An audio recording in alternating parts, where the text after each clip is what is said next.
क्रोडान्तकरौद्रयामथः विभुकृष्णा शनि पिङ्गलमदशौरी नित्यस्वरे यहरते च पीडां तस्मै नमः श्रीरविनन्दनाय। सुरासुर किपुरुष राजेन्द्र गन्धर्व विद्याधर पन्नाङ्गश्च पीडन्ते सर्वे विषमस्थितेन तस्मै नमः श्रीरविनन्दनाय।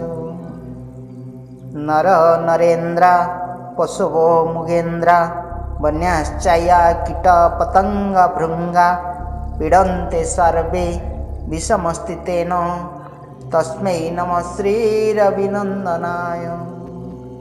देशाश्च दुर्गाणि वनानि यत्र सेनानिवासः पुरपतनानि पीडन्ते सर्वे विषमस्थितेन तस्मै नमः श्रीरविनन्दनाय। त्रिलोय विषमगुणेन दाने लोहेन नीलाम्बुरदानेरेव प्राणन्त्रिमन्त्रौ निजवासरे च तस्मै नमः श्रीरविनन्दनाय। प्रयागकूले जमुनातटे च सरस्वती पुण्यजाले गृहयामं योगिना ध्यानगतोऽपि सूक्ष्मौ तस्मै नमः श्रीरविनन्दनाय।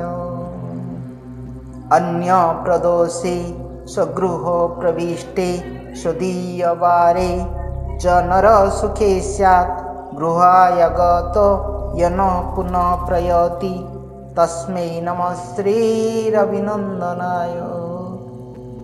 स्रष्टा स्वयं भूभुर्भुवनं तस्य सत्रात् हरेश हरति पिनाकी एकस्निधा राज्ञ सुषाममूर्ति तस्मै नमः श्रीरविनन्दनाय।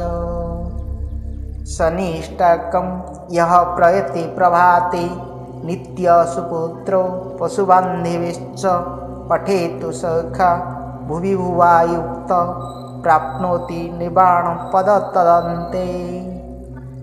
कोणस्तु पिङ्गलविभु कृष्णरौद्र अन्तकह्यमि शौरी शनिश्चरमन्दः पिपलदेने संस्थिता।